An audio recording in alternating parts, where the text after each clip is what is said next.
šie vārdi paliek nemainīgi, tātad bez izmaiņām, un Dieva vārds saka, neviena rakstu zīme nezudīs, iekams tas nebūs piepildījies, bet mūsu kungs pārliecībā mūs pārliecina tevi un mani, ka patiesi es jums saku, kas tic man un tos darbus, ko daru, es arī viņš darīs.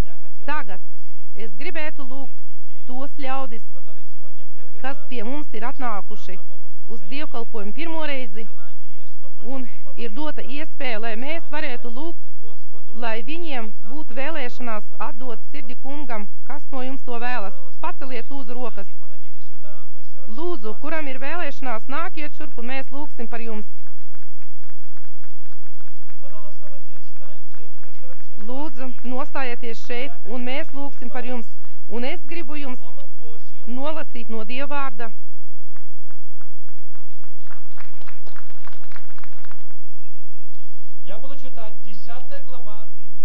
Es lasīšu 10. nodaļu romiešiem, 10. pantu, no 9. panta. Jo, ja tu ar savu muti apliecināsi Jēzu par kungu un savā sirdī ticēsi, ka Dievs viņu uzmodinājis no miroņiem, tu tiksi izglābts.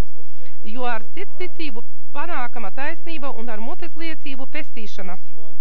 Mēs šodien ticam šim vārdam, un apostolis Pāvils romiešiem saka, ja mēs ar savu muti apliecināsim savu kungu un ar sirdi savu ticēsim, tad Jēzus Kristus garantē jums glābšanu. Garantē izglābt no nāves un elles. Noziedznieks uz krusta bija briesmīgs cilvēks. Viņš bija slepkava, viņš darīja zādzības. Noziedznieks darīja zādzības, un par viņa izdarībām viņu piekāra pie krusta, un nāve viņa bija mocekļu nāve, bet šis cilvēks ieraudzīja blakus Jēzu Kristu, pievērsa viņam uzmanību un teica, es gribu, piedot man, un jūs ziniet, ka kungs piedeva viņam, un šodien visa pasaule zina to, ka Jēzus viņam teica, šodien tu ar mani būsi paradīzē.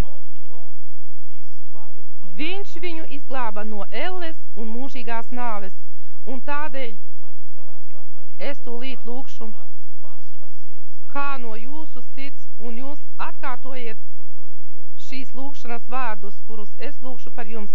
Tas ir jūs lūksiet ar savu muti, un es lūkšu par jums, un jūs tādā veidā varēsiet saņemt šodien grēku piedošanu. Tagad lūksim, piecelsimies kājās un lūksim, bet jūs atkārtojiet. Dārgais debesu Tēvs, es šodien atnācu pie tevis, kāds esmu. Es lūdzos piedot man visus manus grēkus. Es šodien atsakos no visiem sātana spēkiem. Šodien es atsakos no visām dusmām. No šodienas es gribu kalpot tev. No šodienas gribu piederēt tev, kungs. Un iet tavā ģimenē.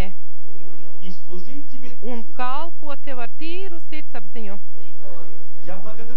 Es pateicos tev par tavām izlietām asinīm. Kā tu izpirki mani. Un piedevi visus manus grēkus. Āmen. Tūlīt es par jums lūkšu, un arī visa baznīca lūgs. Dārgais mūsu kungs, mēs šodien pateicamies par šiem ļaudīm, kuri brīvprātīgi iznāca šeit, lai par viņiem aizlūgtu, un lai tu piedotu viņu grēkus, lai viņi varētu iet tavā ģimenē. Slava tev, pateicība tev, un tu teici, ja viņi ar savu muti apliecinās un ar savu sirdi ticēs, tu viņiem garantē glābšanu. Mēs pateicamies tev, dārgais kungs, un tūlīt es atdodu, kungs, tavās rokās, un no šīs dienas tu rūpēsies par viņiem. Tu no šīs dienas dziedināsi, slimības. Un tu, kungs, palīdzēsi viņu problēmās, tāpēc, ka viņi iegāja tavā ģimenē un rūpēsies tu par viņiem. Slava tev, pateicība tev, kungs, Dievs, Dēls un Svētais Gars. Āmen.